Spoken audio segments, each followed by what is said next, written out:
সুপ্রিয় দর্শক, আপনাদের মাঝে আবারও ফিরে আসলাম এক অসহায় মেয়ের জীবন গল্প নিয়ে। আসসালামু আলাইকুম আপু, কেমন আছেন? আলহামদুলিল্লাহ। আসসালামু আলাইকুম। হ্যাঁ, ভালো আছেন? জি আলহামদুলিল্লাহ ভালো আছি। আপু আপনার নাম কি? মোসাম্মদ তিশা আক্তার। আপনার হোম ডিস্ট্রিক্ট কোথায়? ঠাকুরগাঁও পঞ্চগড়। ঠাকুরগাঁও পঞ্চগড়। আপনার ফ্যামিলিতে কে কে আছে? ফ্যামিলিতে কেউ নেই, বাবা মা কেউ নেই। বাবা মা মানে কি মারা গেছে, তারা মৃত নাকি? না, মানে বাবা বিয়ে করে আলাদা, মা বিয়ে করে আলাদা। ও, সে খুবই দুঃখের বিষয়। জি। যাই হোক, আপনি ক্যামেরার সামনে আসার মূল কারণটা কি? মানে এখানে সাহায্য সহযোগিতা চাচ্ছেন নাকি ভিসা দিয়ে করার জন্য আসছেন? বিয়ে শাদী করার জন্য। কিরকম পাত্র চাচ্ছেন? মানে খুব স্মার্ট নাকি? মানে আপনার বয়স যেরকম 25 বছর না, না জি। 24 বছর?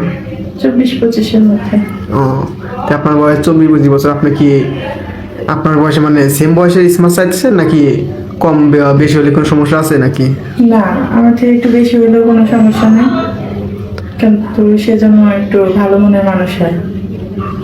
জি। তে ভালো মনের মানুষ কিরকম ভালো মনের মানুষ চাচ্ছেন? মানে এখানে যে আমাদের ভিডিও দেশ ও উপবাস থেকে দেখে, হয়তো সময়ের অভাবে বা পরিবারের চাপে, পরিবারের দায়িত্ব কান্দে সময় মতো বিয়ে শাদী মানে ঠিকঠাক সময়ে বিয়ে শাদী করতে পারে নাই। তে তার বয়স হয়তো 40 বা 45 বা 50 বছর হতে পারে। তে আপনার কি কোনো সমস্যা আছে? না, কোনো সমস্যা নেই। সেজন্য একজন ভালো মনের মানুষ হয়, সেজন্য আমার সারা জীবনের দায়িত্ব নেয়, আমিও তার সারা জীবন সেবা করে যেতে চাই। জি। এরকম একজন মানুষ হলেই হবে। আপনার পড়াশোনা কত করছিলেন? পড়াশোনা 8 পর্যন্ত পড়ছি। ক্লাস 8 পর্যন্ত। জি। তারপরে পড়াশোনা কি মানে কি আর্থিক সমস্যার কারণে পড়াশোনা করতে পারেন নাই নাকি? জি, আর্থিক সমস্যার জন্য করতে পারি নাই। ও, যাই হোক। তে আবার অনেকে মনে প্রবাসী ভাই আছে মানে বিশ্বাস করে আপনার মাঝে দায়িত্ব নিল, মানে বিষাদি করলো, দায়িত্ব নিল, আবার আপনাকে বিশ্বাস করে সবকিছু তার মানে বিশ্বাসের উপর সবকিছু আগে আপনাকে মানে ধন সম্পদ বা টাকা পয়সা দিল বা আপনাকে গুছিয়ে রাখতে বললো, তা আপনি আবার পরবর্তীতে বেমানি মানে প্রতারণা করবেন না তো? না। না, অনেকে তো বলে এরকম, তো অনেকে এখন শুনতেছি অনেকে প্রতারণা করে। তে আমাদের অফিসে এবং তো এরকম কোনো প্রতারণা হয় নাই। তে আবার আপনি আবার প্রতারণা করবেন না তো? আমাদের অফিসে দুর্নাম করবেন না তো?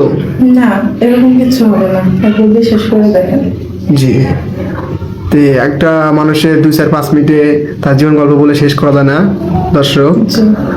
তে আপনার ফোন নাম্বারটা দিয়ে দেন। জি, আমার তো কোনো ফোন নাই, আপনারা একটু ব্যবস্থা করে দিয়েন যদি একটু ফোন কিনা। এই যুগে এসে ফোন নাই, কথা তো সবাই বিশ্বাস করতে চায় না। আসলে সত্যি কথা বলতে আমার ফোন নাই, আমি থাকি তো পাড়া প্রতিবেশী চাচার কাছে, উম, এই আর কি, এর কারণে ফোন